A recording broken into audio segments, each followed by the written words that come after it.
Hi, welcome. My name's Sam Stapleton from Football Further. So in this video, what I wanted to do was talk about the winter transfer window, so the January 2021 window that's just been. So I thought we'd go through a little review of what happened in the transfer window.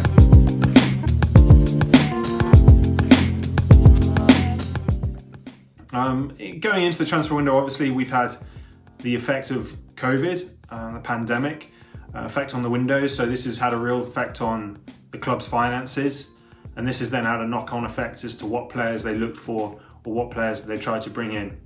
There's also been the aspect of the lack of live scouting, so not being able to go to games to watch particular players. So normally a lot of the players that have come in have been players that the club have known, or the managers known, or scouts have known previously to them coming in, because obviously people weren't allowed to travel, weren't allowed to get on planes, and such an important part of scouting is being there to watch them live. Obviously things have improved where we can watch videos, but that doesn't really substitute the final look at a player when you see what they do off the ball, away from the cameras, how they react to certain things, how they warm up, and that can only be done through live scouting.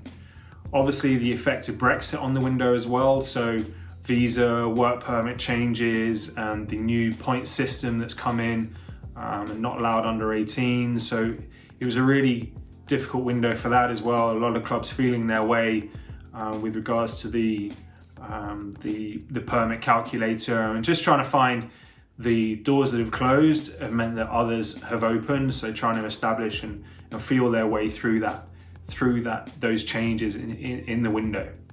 So a look at the finances that happened in the window. So there were roughly around £70 million worth in transfer fees for this window, and 75% of that was really made up of three players. So Diallo, Benrahma and Sanson. So it shows that they were, and I think two of those deals, so the Diallo and Benrahma, were done in the previous window, but the finances and the installments went through on this window. And Sanson was very opportunistic, that we'll come to. So that 70 million in transfer fees, 75% of that made up of three players. So this was, I think, the lowest spend since 2012, and it's actually less than Liverpool spent on Virgil van Dijk, for instance, in January window, and that was 3 years ago. So give you an idea, so that's 70 million this January, last January was 230 million. So big difference. So those things that we talked about, the pandemic, Brexit, made a huge difference on this particular January window just gone. It doesn't mean that there were particularly less transactions, that there were less deals done. It just means that clubs were looking at loans, frees, or those sort of things. They weren't going to go out and spend lots of money. So the transactions were still there as far as building their squads, and loans are sometimes hard, because during this time, through the COVID times, clubs don't particularly want to let their good players go. If a good player is not playing, or is on the bench that maybe another club wants on loan, the club may have been reluctant to let them go because they need people around. So yeah, it was less money, but perhaps they were the same amount, or not a huge drop off on the transactions.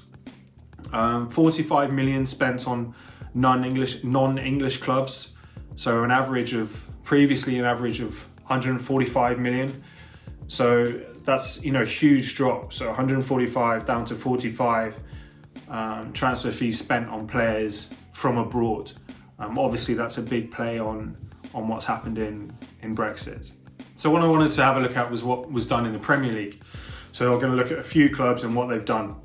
So Arsenal, for example, let people go. So Mesut Ozil went, which is obviously a huge chunk off the wage bill. Some centre backs went, and some younger players went out on loan into lower clubs. That meant that they could go out and get that game time. And they brought in Odegaard from Real Madrid and Matt Ryan on loan as a goalkeeper. So that's what they did. Not huge money, saved a lot of money. Liverpool needed cover at centre back. Obviously, we all know about the issues that they had through their injuries. So they brought in two centre backs. Davies from Preston and Kabak came in from Schalke. Neither of them particularly breaking the bank for Liverpool. And in turn, they let Minamino go to Southampton, which is a great loan for Southampton, and hope he'll go there, play regular football, and become the player that Liverpool think he was when they bought him. Wolves bought in a striker on loan to cover the Jimenez injury.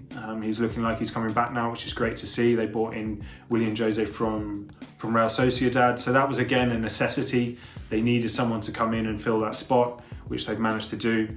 And then there were the Man United, for instance. Diallo came in, but as we said, was a deal that was previously agreed in the last window. When work permit issues came in now, the money was paid.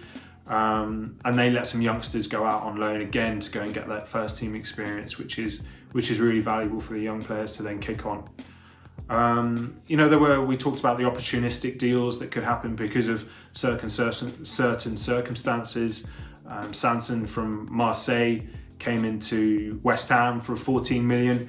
The player is probably worth a lot more than that, but the trouble that Marseille were having meant that West Ham could go and strike a really good deal. So they acted on that quickly, which is great to see. And they also bought in Jesse Lingard on loan from United, which has proven to be a really good deal. So that's an idea of what happened in the window, a little review of what clubs in the Premier League have done, and do we think it will follow the same into the summer?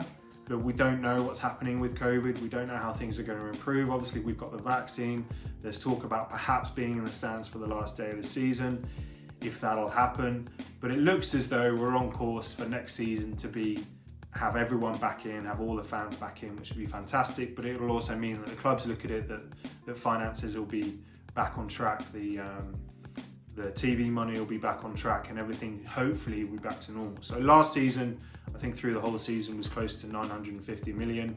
So will this continue? I think it'll be somewhere in between. I think we'll still be less than what last summer was, but I think we'll feel that it's starting to get back to normal, and we're starting to see those big deals. It's worth remembering that any big deal that's done in the summer, clubs still wouldn't have really had that opportunity to go and watch these players, to scout these players properly in the run-up to the summer window. So we would have had maybe a year without football being able to watch live games. So that's really hard for clubs to be able to go out and confidently, without risk, spend a lot of money on players to come in on the summer that they haven't seen in that run-up period live. So I think it'll be a really good, interesting window. So we'll see what happens. Thanks for watching. Hope that was cool. And anything you need or any questions that you have, please get in touch. Thank you.